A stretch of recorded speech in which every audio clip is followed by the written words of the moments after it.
Ang kwentong ito ay hango sa totoong buhay.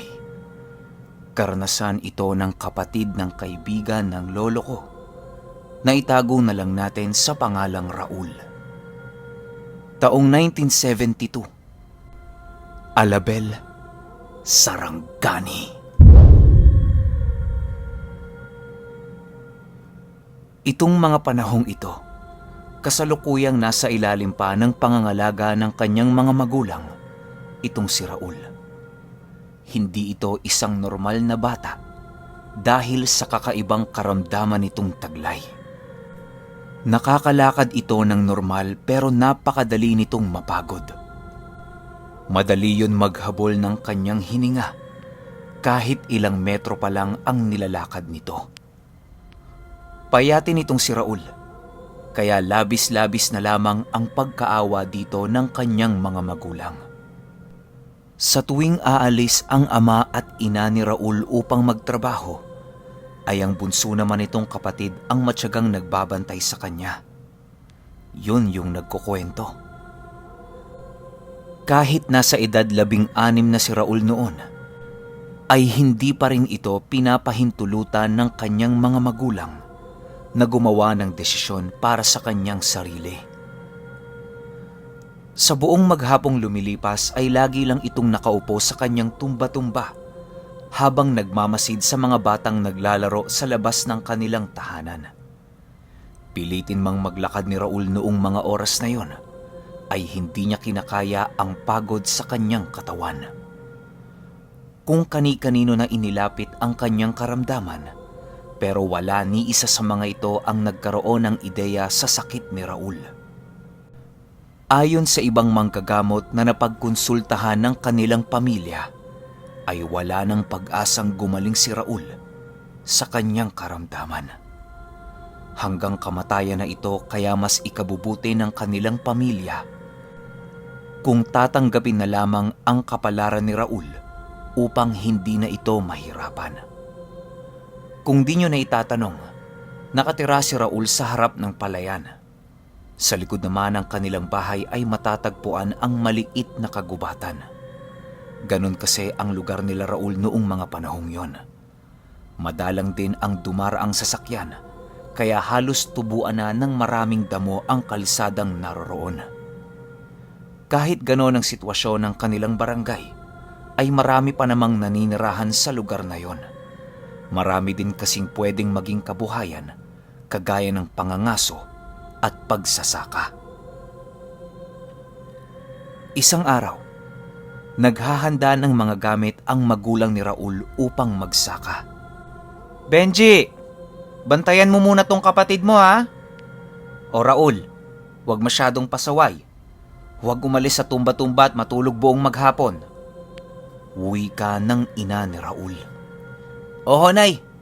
Ako na pong bahala dito kay Kuya," sagot naman ni Benji.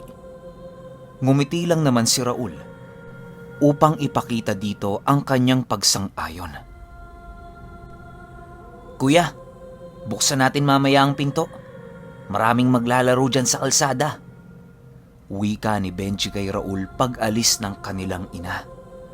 "Oo, mamaya, pag nakalayo na sila mama," sagot naman dito ni Raul. Habang nag-uusap ang magkapatid noong mga oras na yon, ay nagluluto naman itong si Benji ng kanilang ulam. Di kasi sila nasabay ng ulam noong mga oras na yon dahil sa nagmamadali ang mga ito patungo sa kanilang trabaho. Panahon kasi yon ng gapasan. Kaya kailangan nilang makarating ng maaga sa kanilang bukid na sinasaka. Matapos makapagluto ni Benji, ay agad din namang hinainan nito ng makakain ang kanyang nakatatandang kapatid. Sinusubuan niya pa yon ng makakain dahil sa walang gaanong lakas ang mga kamay nito na magbuhat ng kubyertos. Kahit minsan ay nahihiya na si Raul, ay hindi pa rin yon pinapansin ni Benji. Mahal na mahal niya ang kanyang kapatid dahil sa ito lang ang kanyang naging kasama magmula noong mga bata pa sila. Di rin nagawang makipagkaibigan ni Benji sa ibang kabataan dahil sa mas nais niyang pagsilbihan ng kanyang kapatid kesa magsayang ng oras sa pakikipaglaro sa labas. Ben, subukan mo kayang maglaro sa labas, wika ni Raul. Sus kuya, aanin ko yan. Di naman yan makakatulong sa ating pamilya eh. Sagot naman dito ni Benji. Tumawa lang naman si Raul noong mga oras na yon dahil para bang matandang lalaki na kung mag-isip itong kapatid niya. Pagsapit ng hapon ay hindi pa rin nakakabalik ang mga magulang nila. Matyaga nila itong hinihintay, gawa ng alam nilang gagabihin ito sa pag-uwi. Pagsapit ng 7:00 ng gabi, ay nakabalik na nga ang mga magulang nila na merong pasan-pasang 2 sako ng palay. Si Benji naman noong mga oras na yon ay nakapagluto na ng kanilang panghapunan. Nay! Tay! Kain na ho tayo! Wika ni Benji. Sige anak. Papahinga lang kami saglit. Mauna na kayo ng kuya mo. Sagot naman ng kanyang ama. Lumipas ang gabi ng mismong araw na yon, ay wala namang nangyaring kakaiba. Paggising nila kinaumagahan, ay laking gulat na lamang nila nang makita nilang naglalakad si Raul sa sala ng kanilang bahay. Raul, Diyos ko! Ano bang ginagawa mo? Nagpapakamatay ka ba? Gulat na tanong dito ng kanyang ina. Habang nagsasalita yon, ay pilit nitong pinipigilan si Raul sa kanyang ginagawa. Kinukumbulsyon na kasi yon sa tuwing kinakapos ito ng hininga. Dahil sa gulat ng kanyang ina, ay napalabas na rin ang ama niya upang tingnan ang kaguluhan sa kanilang sala. Ganon din si Benji na nagluluto nung mga oras na yon. Napalabas siya ng kusina dahil sa komosyong kanyang narinig. Kuya naman! Alam mo bang labis kaming nag-aalala sa'yo sa tuwing naglalakad ka? Huwag mo nang dagdagan ng problema ng pamilya. Mahal ka namin, kuya. Ayaw ka naming mawala. Wika naman ng kanyang kapatid habang ito ay naiiyak-iyak. Habang nakikinig si Raul noong mga oras na yon, ay hindi nito maiwasan ang pagtulo ng kanyang luha. Pagsipat ni Raul kay Benji, ay biglang napangiti ito na parabang nakakatawa ang kanyang ginagawa. Dahil sa pagngiti ni Raul noong mga oras na yon, ay nagalit ang kanyang kapatid. Kuya, hindi naman nakakatawa yung ginawa mo eh. Baka mapahama ka. Isipin mo naman kaming mga nagmamahal sa'yo. Ano na lang ang gagawin namin kapag nawala ka? Wika dito ni Benji. Matapos nitong magsalita, ay hindi na muli itong nilingon ni Raul. Noon ding umagang yon ay nakakaramdam si Benji ng kakaiba sa kanyang kapatid. Animoy hindi yon ang kapatid na kilala niya. Sa pag-alis ng kanilang mga magulang, ay nanatiling nakaupo naman si Raul sa kanyang tumba-tumba. Sinusubuan yon ng pagkain ni Benji, pero hindi yun kumakain. Kuya, kumain ka naman kahit konti. Kailangan to ng katawan mo eh. Wika dito ni Benji. Minsan niya lang kasing pagalitan itong matandang kapatid niya dahil sa hindi pagkain ito. Doon lang talaga sila nagtatalo ng kapatid niyang si Raul. Habang pinagsasabihan ni Benji ang kanyang kapatid, ay nanatiling nakayuko lang naman yon sa kanyang tumba-tumba. Pagtingin nito kay Benji, ay laking gulat na lamang ng kapatid niya nang makita nito ang pangingitim ng buo nitong mata. Kuya? Paano ka? Gulat na tanong dito ni Benji. Ha? Bakit? Sagot naman ni Raul. Nang magtanong ulit ang kapatid niya sa kanya, ay hindi na niya ito sinagot dahil sa matatakutin din yon. Sa isip-isip ni Benji na baka namamalikmata lamang siya noong mga oras na yon.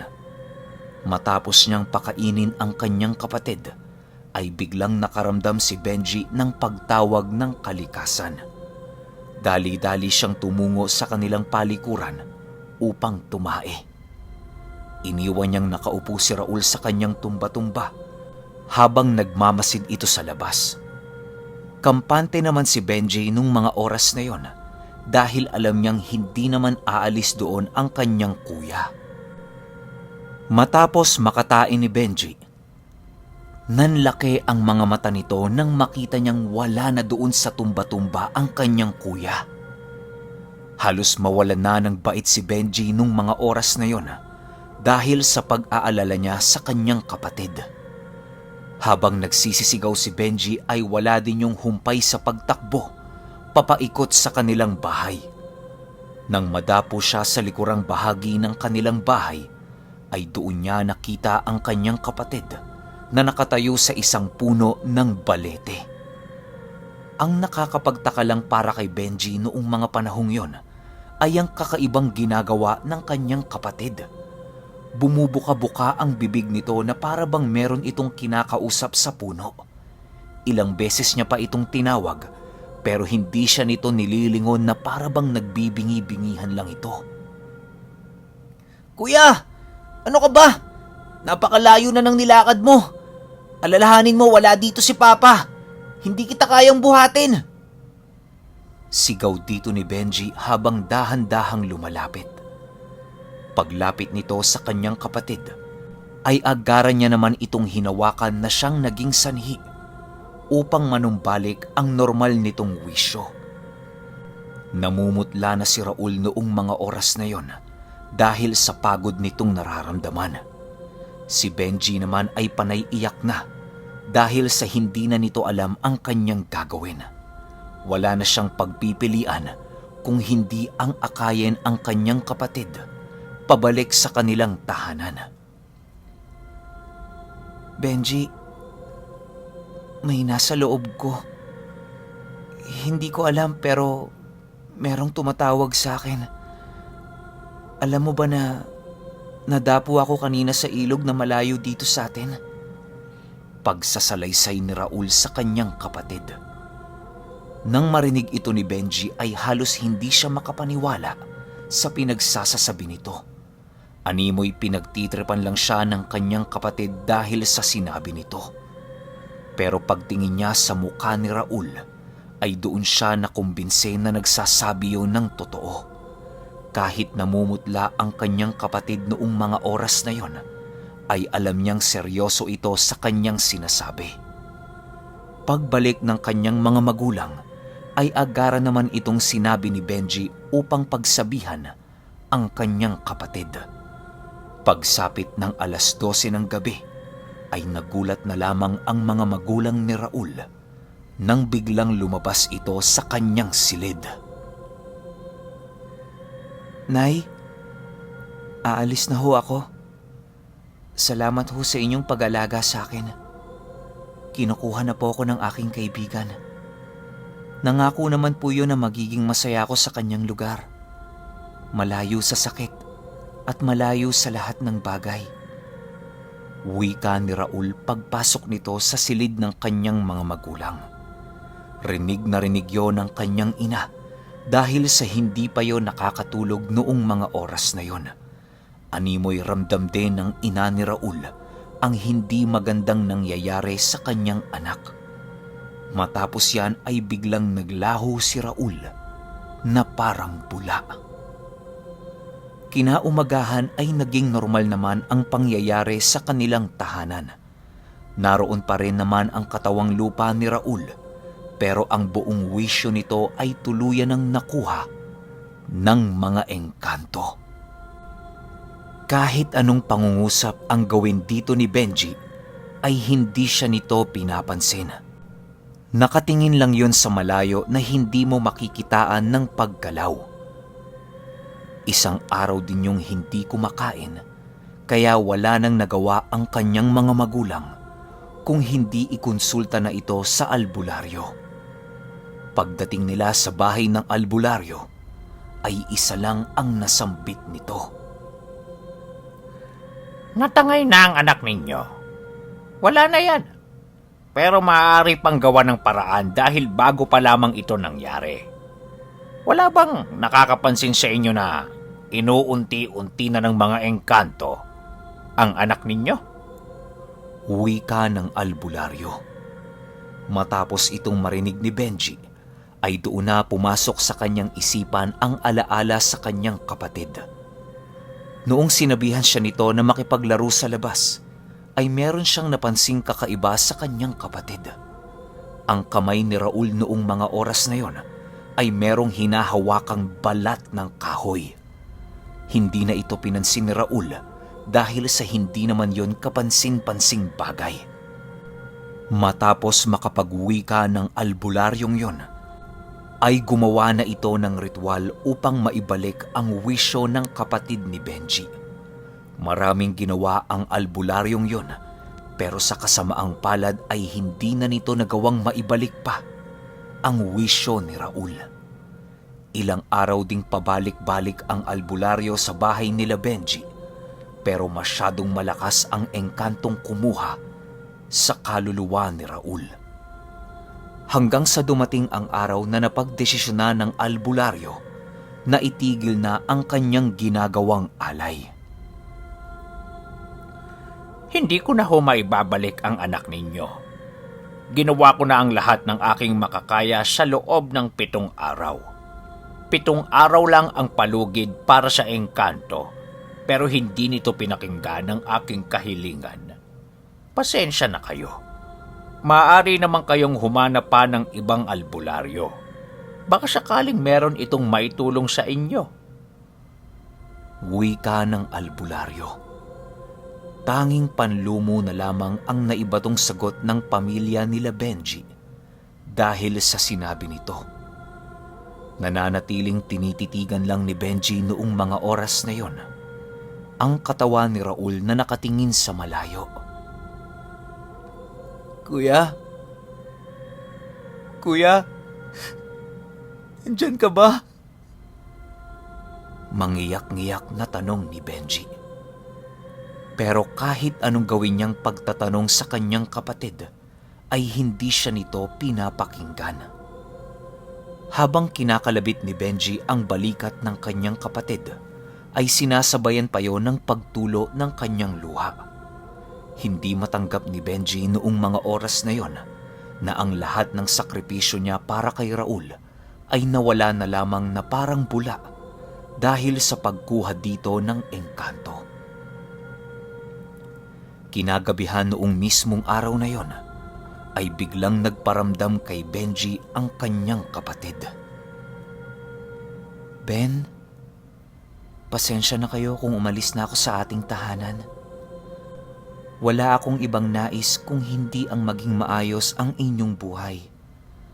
Alam ko namang nagiging pabigat na ako sa inyo, kaya pinili kong manirahan sa lugar na ito. Huwag kayong mag-alala, dahil mabubuti ang aking mga kasama. Wika ni Raul sa isipan ni Benji. Nang marinig ito ni Benji, ay bigla siyang napabalikwas sa kanyang higaan. Umiikot ang paningin niya sa buong silid upang sipatin kung naroroon ang kanyang kapatid. Kuya! Kuya! Ang tanging nasambit ni Benji nang magising ito. Kinaumagahan ay doon na nangyari ang pamamayat sa katawang lupa ni Raul. Nag-umpisa na itong lumambot na parabang nasa proseso na ito ng pagkabulok. Nakakalunok naman ang katawan ni Raul ng pagkain, pero hindi ito nakakakuha ng resistensya para sa kanyang katawan. Ayon kasi sa manggagamot na ang nagpapatuloy na lamang ng katawang lupa ni Raul ay ang alaga ng engkantong kumuha dito. Tinatawag nila itong barak. Isang malasalagubang na nilalang na nagdudugtong ng buhay sa mga taong kinuhanan ng kaluluwa ng mga engkanto. Lahat ng engkantong nabubuhay sa mundo ay merong ganoong uri ng alaga. Paglipas ng ilang buwan, ay doon na nga tuluyang bumigay ang katawan ni Raul Nang mamatay ito ay biglang umalingasaw ang amoy nito sa buong bahay nila Benji at kasabay nito ang paglabas ng mga uod na kasing laki ng mga daliri. Agad namang inilibing ito ng ama ni Benji sa likod ng kanilang bahay. Hindi na din nila nagawang magluksa pa para kay Raul. Dahil noon pa man ay alam na nilang tinangay na ito ng engkanto. Magpahanggang sa ngayon ay hinding-hindi pa rin makakalimutan ni Benji ang nangyari sa kanyang kapatid nung ito ay kinuha ng mga engkanto.